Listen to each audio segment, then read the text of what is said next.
The tech job market can be a confusing place. Sometimes, without really committing to a job search, it's quite hard to find out the details about companies that are hiring in the space. And that's where Haystack comes in. Haystack is a portal with a clear view of all the coolest companies in the tech industry. You can see what it's like to work there and what they're hiring for. And best of all, you won't have to have a 20-minute conversation with a recruiter to find out the company's name. To find out more about Haystack, go to haystackapp.io or check out episode 59 of The Go to Career. Thanks to Haystack for sponsoring, and enjoy the show. Hello techies, and welcome to another episode of The Go to Career with me, your host, Cameron Blackwood. Now, as frequent listeners of The Go to Career will know, we love to feature people who've had amazing and interesting transitions into technology. And today I've actually had the opportunity to speak to someone who has covered my two biggest interests in his career, that is coding and rugby. Today's guest, Lee Jones, has represented Scotland in both 7s and 15s within rugby, which if you don't know much about rugby is seriously impressive. Throughout a 12-year career, he travelled the world and represented both Edinburgh and Glasgow. But as he winds down his rugby career, his coding career has started. Lee joins me today to talk about how the day in the life of a rugby player is actually not that dissimilar to the day in the life of a software engineer. We also talk about how technology, particularly big data, has become an integral part of the professional game. For anyone who's interested in the intersection between sports and technology, this episode will be for you. If you do enjoy today's show, please do remember to rate us on the podcast player of your choice. Without further ado, here's my conversation with Lee Jones. Hi Lee, thanks so much for joining me. How are you doing? Hi Cam, good, glad to be here. Great to have you. So this is a really interesting episode for me because for people who aren't familiar with you, I'll give a bit of a hint. I've paid to watch you play rugby before, so they can probably guess what you used to do as a career and now what you're doing. So do you want to say a little bit about your story? 'Cause you've had obviously one really cool career and now you're moving on to a new one. Yeah, I'll give you the full story, right? So I grew up in Scottish Borders. That's kind of where the rugby came from. So I've been a professional rugby player for the last 12 years. So I grew up down in the Borders, which is essentially rugby country down there. So the culture, whereas a lot of the cities in Scotland, football is the main sport, rugby is the main sport back home. So I grew up playing the game and always kind of aspired to play a professional level, like as a little boy, like I want to play for Scotland sort of thing. And we had a successful team through mini rugby into school, and we had a good crop of like my mates at the time that were relatively successful as a team. So and off the back of that, did some representative rugby with Scotland under 18s, 19s, and that sort of thing. At the time, the system it's quite similar to what it was now, but I went to university after school, studied mechanical engineering, but I still kind of had this sense that I wanted to play professional rugby. So while I was studying, I was still playing club rugby. I still was aspiring to play professional rugby, and yeah, I was kind of juggling both. And at the time, there was a season, I was third year at university, I got the chance to play for Scotland Sevens, which was like a series around the world. So I juggled that with my studies. I did an exam abroad in South Africa. That was a good few years ago now, but yeah.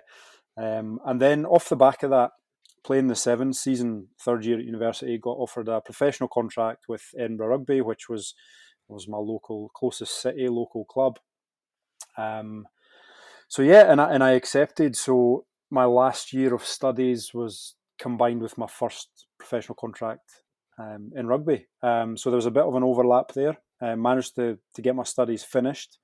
And whereas like I would have been looking for engineering jobs at the time, this had come up and I was like, right, let's all eggs in this basket. Let's go see how much we can get out of this. And now I look back 12 years on, and we're 12 years on, and I've played rugby for that amount of time. So yeah, within that time, represented Scotland Sevens initially, Edinburgh Rugby, over to Glasgow Warriors, and represented Scotland at an international level throughout that time as well. So yeah, it's been a busy 12 years, but there comes a time when you kind of need to make that transition into a new career, and that time for me is now. So I played my last rugby game about 6 or 7 months ago. And in the meantime, I've been studying programming with so web development with CodeClan, and I just finished last week. So yeah, it's all change, but I can honestly say I'm absolutely loving it so far. Oh, congratulations on getting through CoClan, because they've sponsored the show before, actually. So I know for a fact that they have a really, really good but hard curriculum. So it's no easy feat, sort of getting through that whole thing. So well done. Thank you. Yeah, it was. Yeah, it was tough. It was tough. So 4 months of intense learning, and well, I knew it was going to be tough, but there's still times where I think there's so much to learn, right? And obviously, you're learning it in a short period of time. And one of my classmates, actually, shout out to G34 cohort, by the way. One of my classmates in one of the stand-ups were about halfway through the program, and she was like, "Oh, it's just like you're standing on a train, and everything's rushing by, but you can't get off, and it's like you're on to the next thing before you fully grasp the thing before, and you just almost have to go with it. You just have to roll with it. I think I learned to just be comfortable with the fact that you're not going to feel. Yeah, I always felt like I could do with just see if there was an extra week in between and I could catch up on the stuff I was learning last week. But you then learn that what you're learning is then building on what you learned before. So when you get 2 weeks down the line, you automatically understand what you've done 2 weeks before a bit better. And like even having finished the 4 weeks, I feel like I've only just scratched the surface in terms of what's out there. But it's been a great start to a new career, and I've genuinely loved it. It's been awesome. Yeah, that's fantastic, and yeah, I can definitely relate to that. Kind of always learn. I like that analogy your colleague said about how you can't get off and you just got to keep learning. Like rugby in a lot of ways. Like sometimes you just got to get through the phases. I would say that it's maybe like if you've got to think about taking the high ball too much, then that's probably when you're going to mess it up. But I've exclusively played number 8 and loose head, so luckily I've never had to do that much. You have to. You've had to on the other hand, I guess.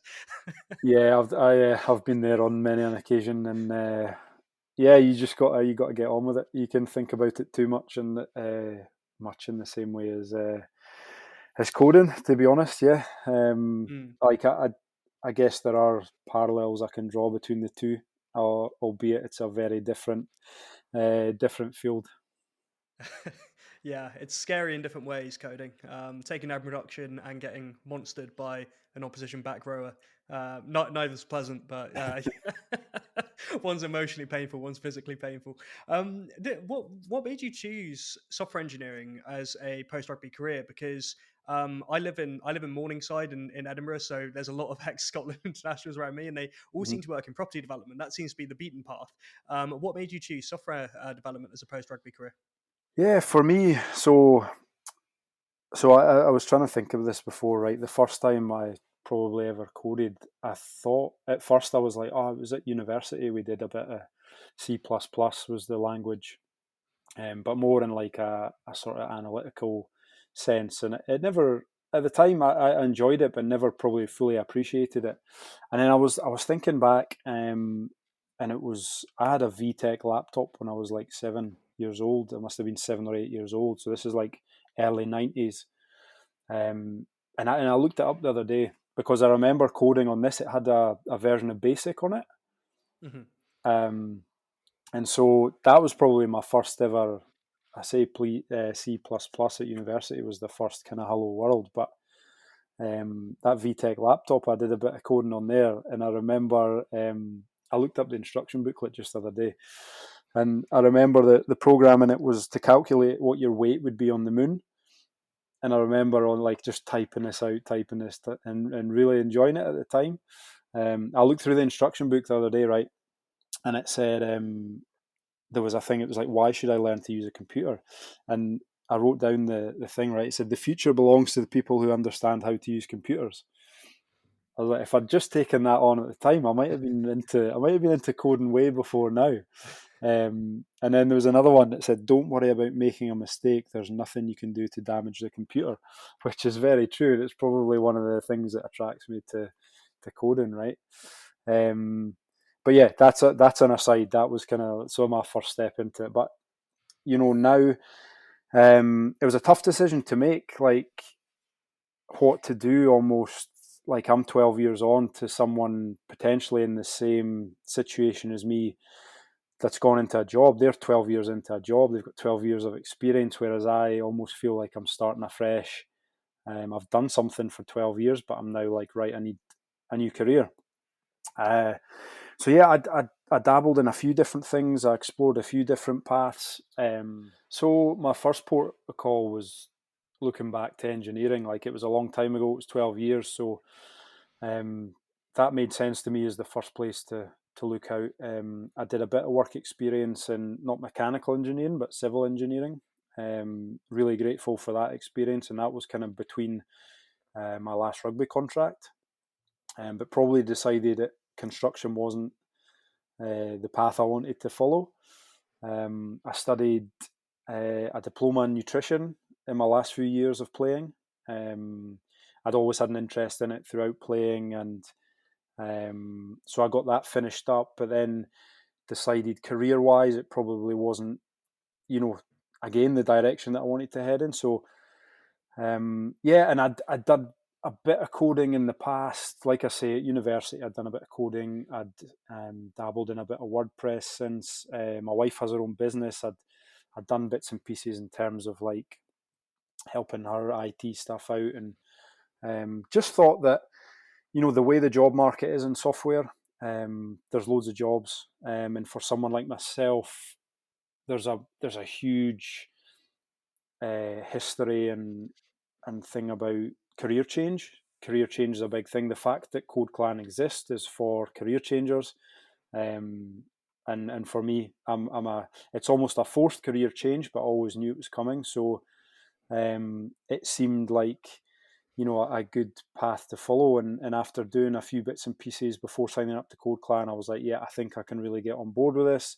It kind of appeals to my logical mind, I feel. And yeah, and I was also conscious of having done something that I've loved for the past 12 years, of making the right decision, because I really want to enjoy what I do for the next 12 years and on beyond that. So and like, as I was saying before, I'm pleased to say that having really got into it in the past 4 months, it's something that I'm really enjoying. Like, I used to take satisfaction in like winning a match or playing well, and now it's like getting a test to pass, or like figuring out a bit of logic. Like, genuinely, that's where I'm sitting and like, all right, I'm getting real satisfaction from that, like solving problems and being creative with it. So yeah, that's where we're at. Yeah, I could definitely. I mean, this is a forward trying to speak back here, but a very cool backline move coming together nicely is like getting a perfect test to pass, I would imagine. Sadly, I never had the feet for that. I was always more of a fan of trucking it up. But in terms of relating the two, actually, do you think there's anything that you could take from your previous career, both in general from playing rugby and kind of in general as an athlete? What lessons do you think you've learned that maybe other people won't have experienced that you can take into being a software engineer? Yeah, it's an interesting question. I was saying, it's like trying to draw kind of some parallels between the two, and especially like, now looking for jobs and stuff. It's like, right, what can I take? What are the transferable skills that I can take between the two? Because on the surface, it appears to be something that's entirely different, right? So yeah, I think like initially, the coaches I've had and the way that we've approached the game in rugby is like, there's such an emphasis on basics and like world class basics, and just not thinking beyond. Like, you might think that at a professional level, oh, it's going to be so complicated, the game's so complicated in terms of moves and in terms of what you're doing on the field, but when you actually boil it down, like, to play a level up, to play 2 levels up, it's the basic stuff, but it's done better and it's done quicker and under a bit more pressure. So I've kind of taken that into coding, in terms of like, I feel, especially when you're learning early on, it's easy to get ahead of yourself and be like, oh, like this thing and this thing and this thing, where I'm like, I've kind of been like, right now, I need to really just nail down the basics here. And I think that's kind of really worked in terms of, like, see, debugging stuff and like just going like, right, let's get this right back down to basics, logic, right, where's this going, what's this function doing, right, okay. And so I feel that's been a real benefit. I think the other natural thing would be like the teamwork, like having been involved in a team for since I've started playing the game when I was just a wee guy, like just working with others to almost push for a result beyond what you could achieve on your own. And it was great to see, like, coming into Code Clan, the collaboration side of things. So like, I've really enjoyed the pair programming, working on group projects and the dynamic of that, and how I found that working in a group, as much as you've got to manage others and manage dynamics within a group, you can get so much more out the other end as a group than what I could do on my own, or what you could do on your own. So that's something that I feel has really transferred over, as just being used to working in a team, being around a team, and working in a team, which is a real strength of both things, to be honest. And then I think another thing that I really developed under coaches and under playing the game was like the growth mindset side of things, and just always having to improve in order to stay in the game at a high level. In terms of rugby, you've always got to keep evolving and keep improving. There's someone else wants to take your position. Contracts only run 1 or 2 years, so to stay in the game, you've got to have that mindset of always wanting to get better. And I find that's really applicable to, I think, coming into a new career, especially as well. And just having that mindset of like, right, I don't know everything now. I actually know nothing, and even at 2 months in the grand scheme of things, I still know nothing, but just understanding that you can learn it, and that code is something that can be learned. So applying yourself with that mindset, that you can improve and get better, and it's just the application side of things. So I think that mindset has really helped with learning quickly, and even when things get difficult, just being able to lean into it a bit and understanding that, right, we're going to get better. We just need to keep plugging away at it. So that's probably I guess, what did I say? The 3 main things that kind of take over. But it's probably more than, as I say, what appears on the surface. Yeah, there's a lot of parallels there because there's it was interesting thinking about this episode before recording it, because obviously it's you would think on the surface, like you say, it's a totally different thing, but actually there are so many parallels, like the teamwork one.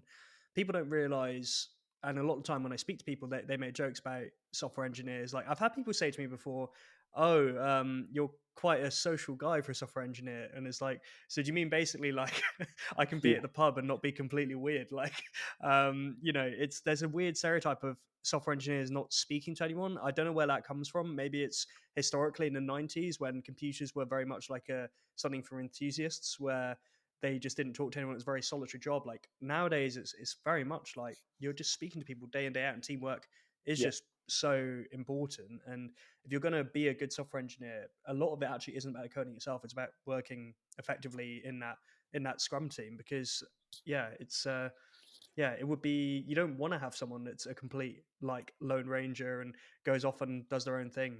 It's a disaster in a team context.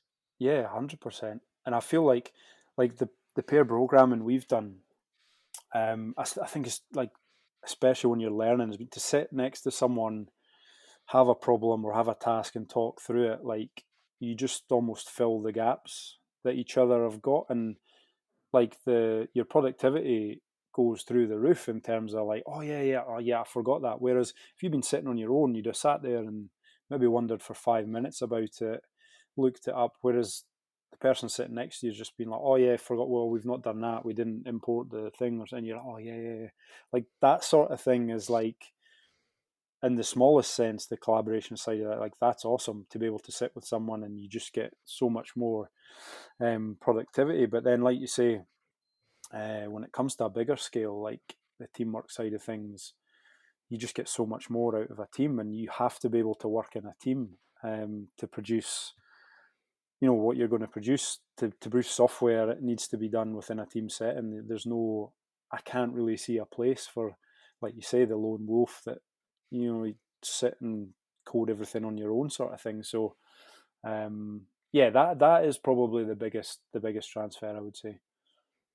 Yeah, it's one of those ones where pair programming, it's not even just doubling the impact. I don't think, because my theory behind this is, as you say, you reduce the basic things being missed, like an import statement, just stuff that you would know, but like we're all human and we just miss stuff sometimes, like the missing semicolon and that kind of stuff. But what I love about pair programming, and no matter the experience level, is that you end up filling in the gaps in each other's knowledge. And so no matter where you are in the career, in terms of, if you're both learning, then you're going to fill in a ton of knowledge that the other one doesn't have. Or if you're a junior working with a senior, a lot of the time the junior has learned the most up-to-date techniques, and the senior's not going to know them, so the senior can learn that side of things from the junior, and then obviously the senior can maybe teach the junior the design patterns. Like, the one I always come back to is that when I learned to code and I broke into the industry, React had just moved to like the functional components, and it used to be class-based ones. But Yeah, I learned the functional ones kind of as standard, which is really weird to do that back in 2018, I think it was.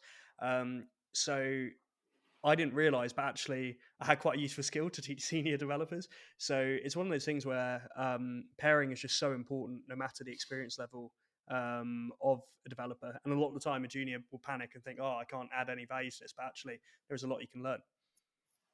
yeah, that's also something like that I come to realize on the course is you almost I or for me anyway, I come in thinking, right, I'm the student, these are the teachers, they know everything, we know nothing, sort of thing. And especially initially, that's the way it is, right? Because we're all coming in and we don't know a lot, and there's almost like, right, you're taking everything the instructor says. But then I noticed that as we went through the course and towards the end, there's a bit more in terms of the instructor might ask someone, "Oh, you're like maybe some of the guys decided to pick things up. Oh, I'm going to pick up a bit of TypeScript. It's not it's not been taught, but I want to apply it to my final project, sort of thing." And there was loads of little instances of stuff like that, and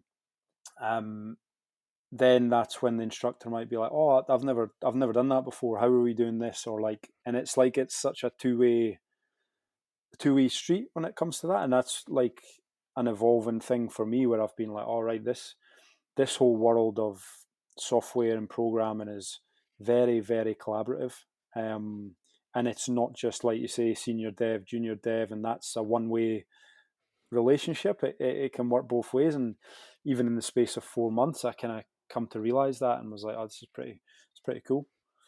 Yeah, and then on a macro level, the whole like open source ecosystem is just a whole extension of that, and that blew my mind really. Like, so my story is a bit of a weird one in the sense of I was actually a software engineering recruiter.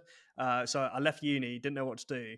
And I used to, my flatmate studied computer science, and I used to fill in on their football team Yeah. because they didn't have a ton of lads and wanted to play football, so they needed a centre back. So I filled in for them, and they were all chatting to me about what they did, and I was like, "Oh, that's really cool, really cool." They were like, "Yeah, you should be a recruiter for this," and I thought, "Oh, yeah, that's really good. What I can do is just place these guys and take money off their salaries. Like, I'll be a millionaire. It'll be great." Went in, I was completely useless, but what I did learn was a manager who was quite old school at the recruitment agency came over and sort of pat me on the back, and he goes, "Yeah, it's weird how developers are," because I was asking him what GitHub was and all the rest of it, and he was like, "Yeah, developers love helping each other. It's weird," and that always stuck in my mind because it is actually a bit odd, this open source contribution stuff, but it's really cool at the same time to be able to just dive in, see how things work. And advice I'd always give to people earlier in their careers: just have a look into the open source packages, because it's not going to be, it's still just JavaScript or whatever it's written in. Yeah. Like, it's not going to be something completely different. Yeah, that's another thing that probably that's a thing that's it's not the opposite to what I've come from, right? But I definitely had that moment as well with GitHub and that where I'm like, wait a minute, this like everyone's work is just here that anyone can see and anyone can go in and have a look at. I'm like, right, that's a bit like, that's a bit strange. Like, but I get it that you have to be able to understand the code to implement it. It's not a case of, it's not like, oh, I could just go and take that and use that. It's like there's such a collaborative like element to it. And like coming from sport, like competitive sport, where I think initially when you're younger, right, you're competing against the guy for the jersey, your opposite man. And as much as there's collaboration in training, it can be quite a single-minded effort or pursuit, right? Um, and that changed as well throughout, and I think it does for a lot of athletes maybe throughout their career, especially in a team sport like rugby. I think it's maybe more so in like individual sports like athletics or something. It's a single-minded driven sport, and at times can probably be viewed as quite a selfish thing. And rugby's different because in team you have younger guys coming through. You wanna help them progress, pass on, and so it is different in a team element. When I compare it to elite sport, I'm then like, and then I see this in software and the GitHub stuff that we're talking about. I'm like, it's amazing. It's so collaborative, and it's like genuinely everybody is pulling in the same direction. And I found that throughout the course, throughout my cohort as well, like everyone's willing to help. Someone's like, oh, I've just done this. I used this to do it. Like, or if anyone needs a hand with things, like everyone's been awesome in that sense. So, yeah, it's pretty cool. Yeah, I did find it odd when I got into the industry, and I was like, wait a minute, Facebook wrote this JavaScript framework, React, and everyone could just use it for free. It's like, I can't imagine. I mean, you played for both of them, but I can't imagine before the 1872 Cup, the teams just leave the line-out calls, just out and available. That's the way I saw Yeah, it when I went into it. I thought it was so weird. yeah. As much as like, yeah, it's that competitive side of it. Like, especially like you say, between two teams. Um, you have those two teams playing each other who are then you're probably playing for often like playing for a place in the national team. Yeah, you're not going to be given the lineup codes. You're not going to Yeah, be putting the lineup codes up on GitHub, like.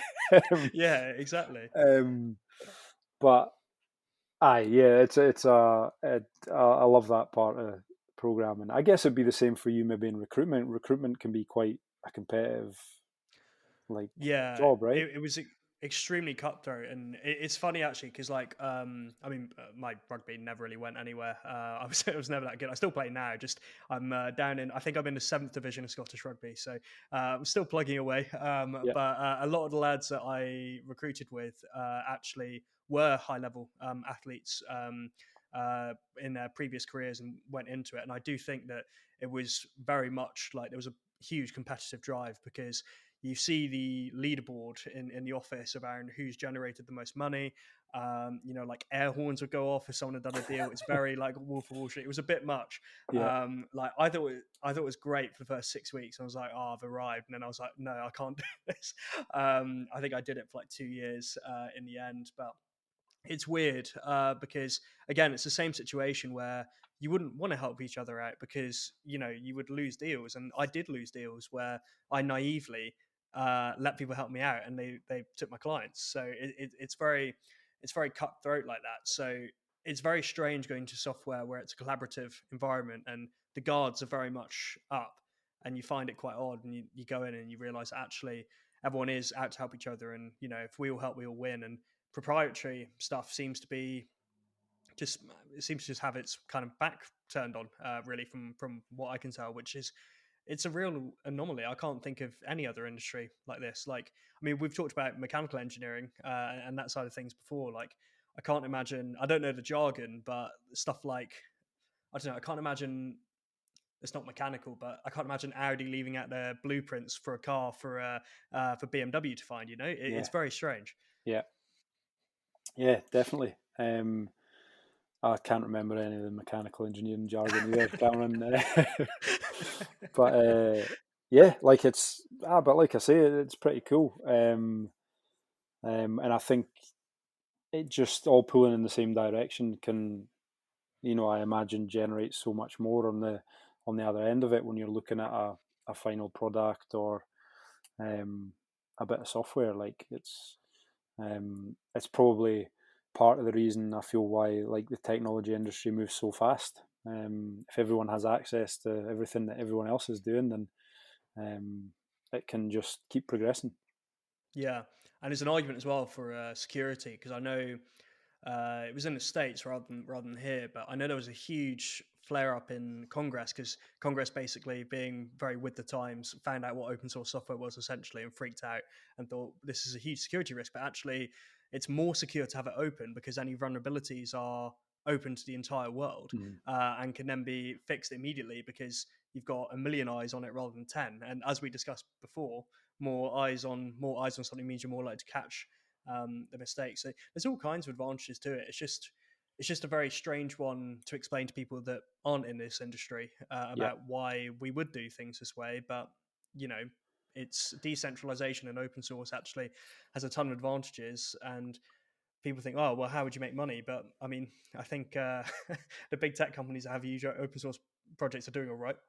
yeah. It's been eye opening for me. It has, and I suppose as much as people can see your good code, they can also see your bad code, right? So there's Yeah. there's an element of keeping your work good, right? When you're Yeah, uploading that's it as true. well. Remind me off this podcast. I'm gonna have to go to my GitHub, go back a few years, and just privatize everything. Oh, I don't think I'd show anything on there that I've done so far. No, I go back to like week one. I'm like, oh, right.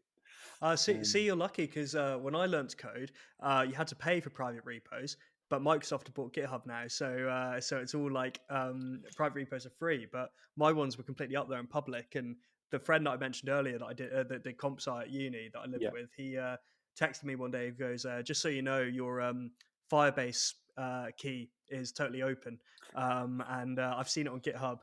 You should probably keep an eye on that." Like, so he luckily did not run up a huge bill on my credit card.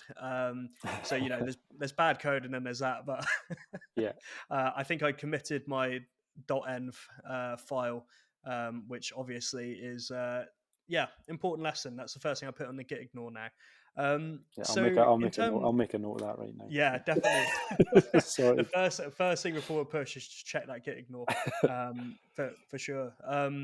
In terms of your coding going forward, actually, do you think there's any way that you could potentially kind of make the world of rugby slash sports crossover with coding? Have you got any plans in that, or are you just going to go purely into the code going forward?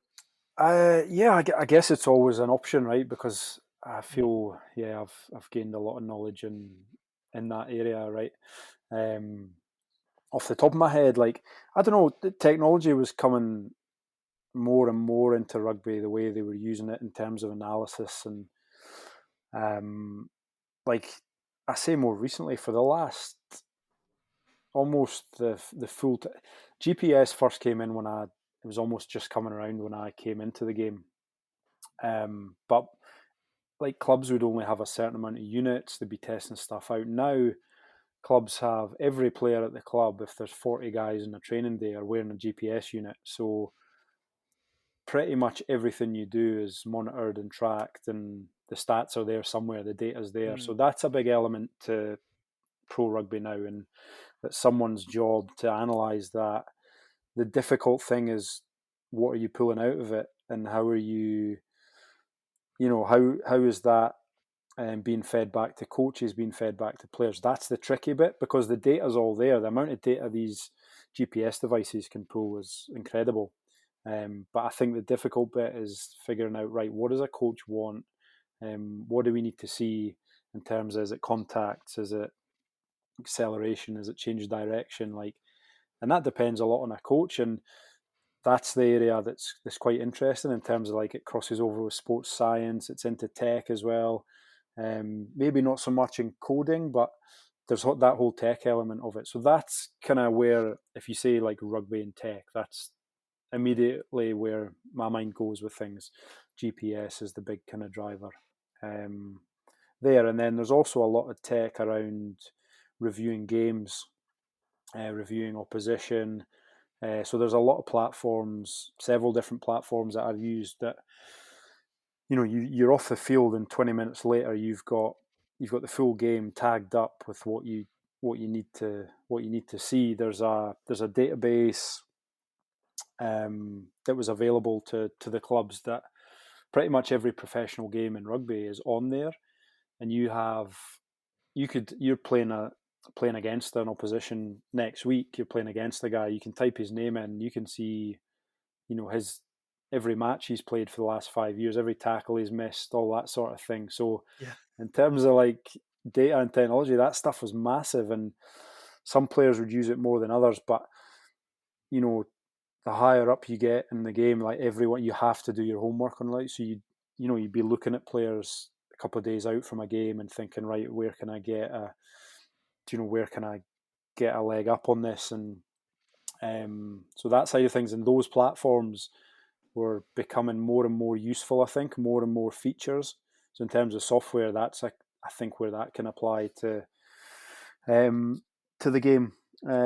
But for me, yeah, I think I feel honestly only having really scratched the surface in things in terms of coding in this 4 months, as much as I've got into it. So, and I've enjoyed everything across the full stack, front end, back end. Like I enjoy the logical element of the back end, the more creative side of front end stuff, and then like React, which is almost like the back end of the front end, right? Like that stuff.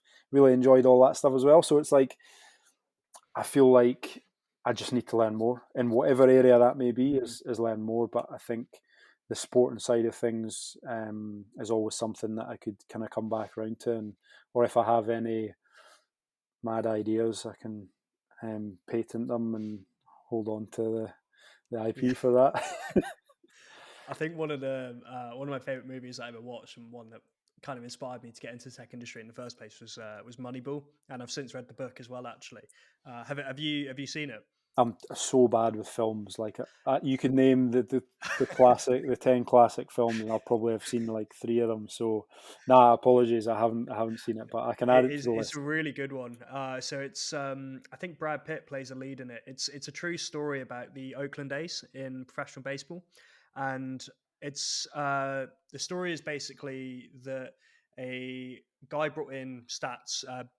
The GM was Billy Bean, and he brought in statistical analysis with the assistance of a data scientist at Yale, and they were basically able to construct a team with a limited budget via just pure data analysis and ignoring kind of the eye test, that was able to very nearly win the World Series. I think they lost in the last game, and it's really interesting because it talks about these biases that you end up having from the eye, and actually you can get an amazing result just using pure data, and particularly in the world of sport where there's it basically its argument is that kind of superstars, quote unquote, are really overrated in the idea, and um, you want to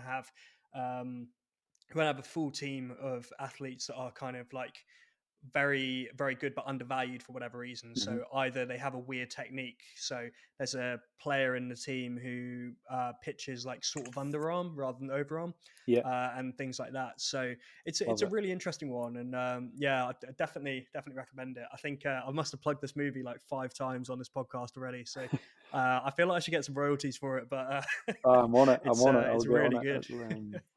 Love it. Yeah, tech and sport is something I don't know if it's going to go that way. Um, but like feeding back the other area that I think it might work in is like feeding back data and stats to the viewer.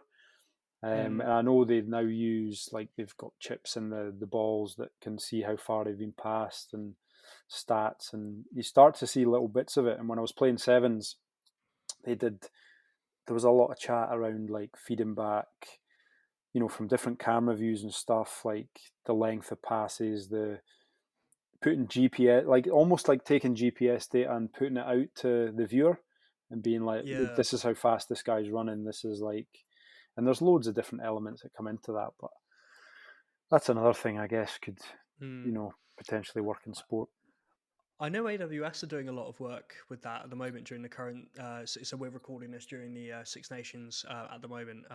We did have a bit of a chat about the Scotland's result on the weekend, but we won't elaborate any further. But yeah, it's really interesting from a viewer experience point of view. I mean, maybe I'm biased as a bit of a nerd, but seeing all the stats that are coming up on screen, and if it eventually ends up to the point where it's kind of augmented reality, where you can track a load of different things that are going on in addition to the game itself, I think would be a really cool experience, particularly if you can toggle it kind of on and off. I know like Formula One has embraced it, but obviously that sport is just, I mean, by its very nature, completely data driven. So it's Yeah, easier for them. But yeah, I'm not surprised they were talking about doing that in sevens, because it is so kind of, it's very much about the product, yeah, isn't it, with sevens? So definitely. I'm not surprised they're looking it up. Um, yeah, the what was I going to say?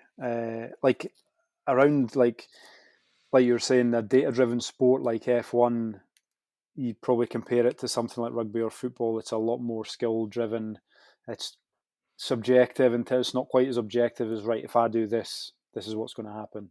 Kind of like if you compare it to, say, cycling, or like, say, track cycling, for example, you're like, right, if I can increase all of this stuff, I'm going to get this output on the bike. Rugby is a lot more subjective, but at the same time, the amount of data that is available and that is used is huge. And I think, like, it's funny, you'd see people, or you hear people watching a game, and they're like, they might be like, oh, why don't they just do this, or like, why don't they just do that? And honestly, like, you wouldn't believe the amount of detail that coaches go into on the other side of it, that, like, to analyze teams, and there's always a reason behind a team, you know, Mm. um, executing a certain play, or like, and you'll see plays come off, and like, that's something that's been thought up weeks and weeks before, that's been seen by a coach or an analyst or a player, and then it's also got to the stage where it's been executed at the right time on the field, by the player. Like, yeah, the amount of stuff that goes into, like, what's then delivered to the players before they go out in the weekend, and a lot of that's filtered down, but the amount of data that you start with to then get down to, right, Scotland are going out to play England on the weekend. They get a scrum 5 meters in on the right and on the 22. Like, this is the play we need to execute. But Mm. that's distilled down from a whole load of data, a whole load of software down, and that's the information that gets passed to the player that then has to execute it. So in that sense, it's like, it's pretty interesting, actually, the amount of tech and stuff that you probably don't see, that's actually behind the scenes of all that stuff. Yeah, so they'll like pick so they'll pick a play based on the data probability, or like previous performance. So say like if we go scrum 5 meters out, if we say number 8 picks up, um, because it results in a try sort of 60% of the time, versus maybe passing it out to the backs because that results in a try 40% of the time. Yeah. You go for the former. Do you boil it down to like that detail, or is it more a combination of the eye test and data? Oh, look, there's a combination of it as well. But yes, like you're saying, but also then it comes down to a player seeing the right thing at the right time, making a call Yeah. as well.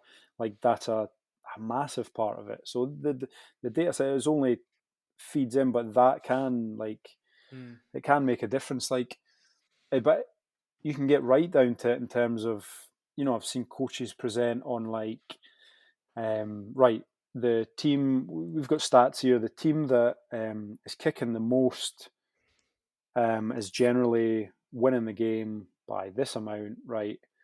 Right. How does that then work in terms of, right, if we're kicking more, what does that mean? And it's right down to the minutiae of the stats, Mm. that then directs what a team's doing for a week or a training session, or and what you're, like, putting out onto the field at the weekend.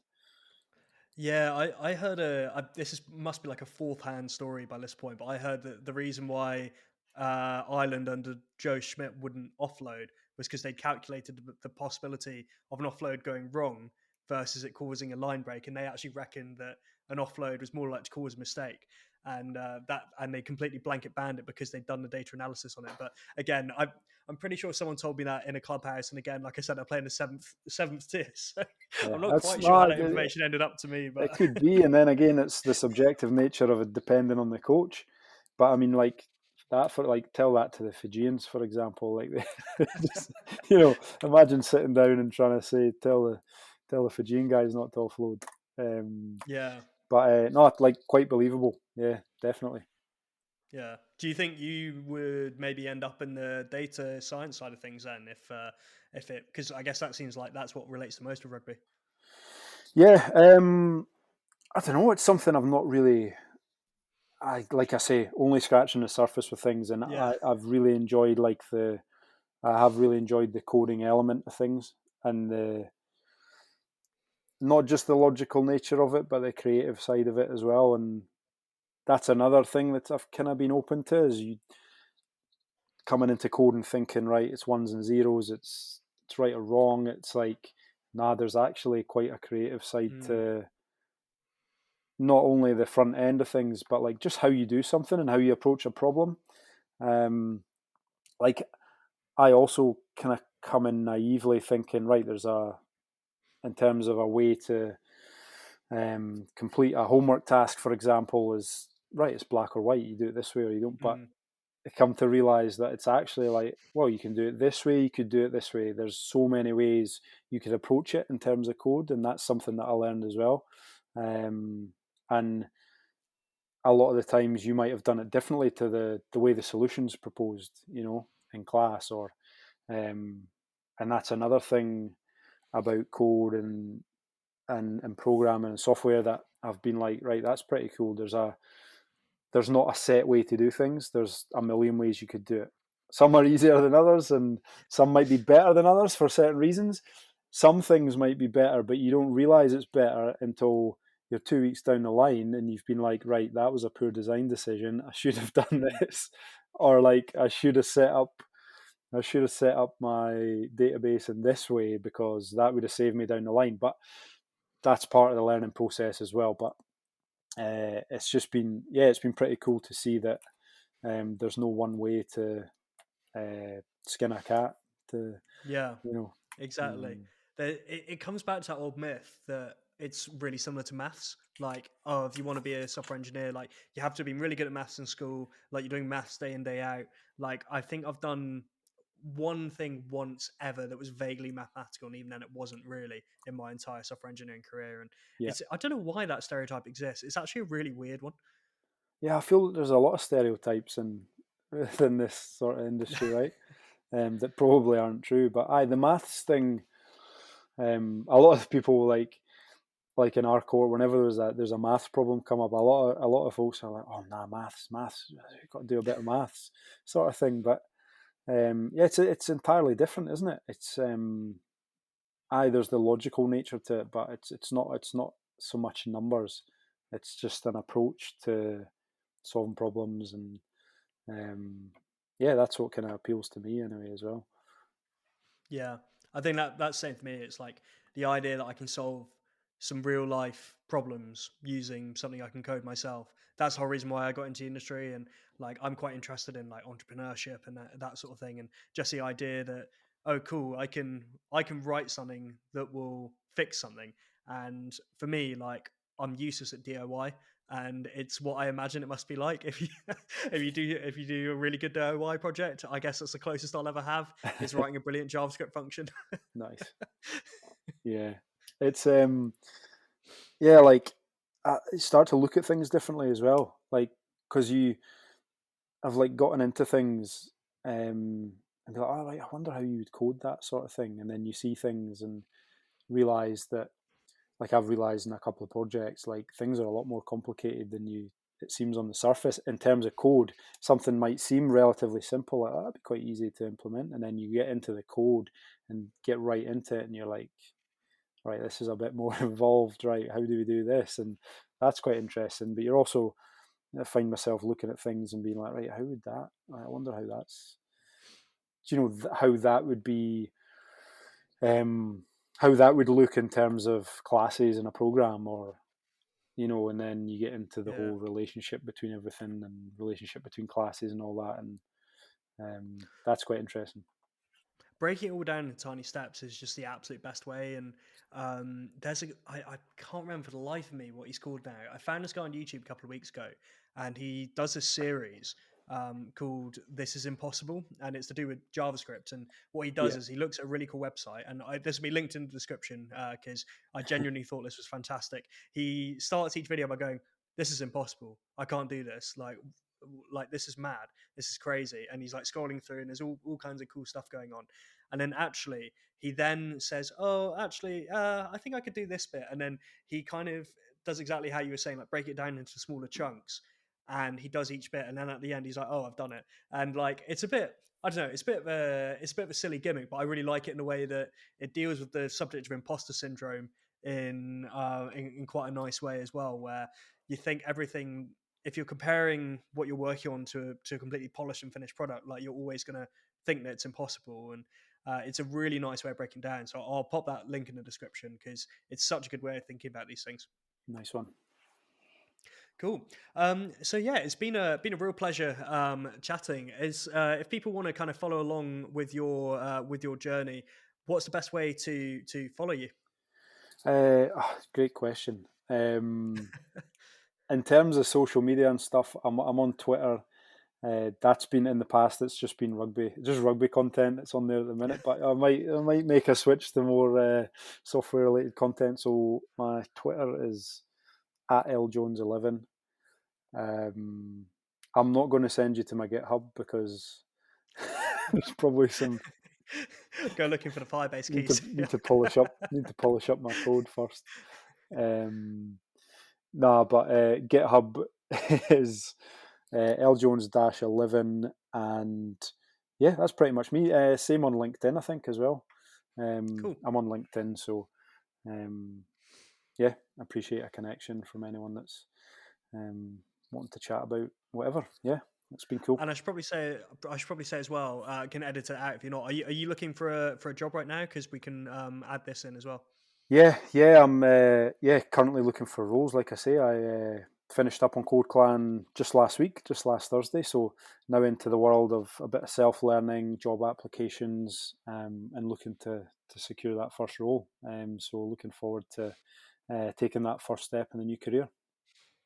Fantastic. Sounds great. Well, thanks again for coming on, Lee. It was a real pleasure. Good to chat. Thanks, Cameron.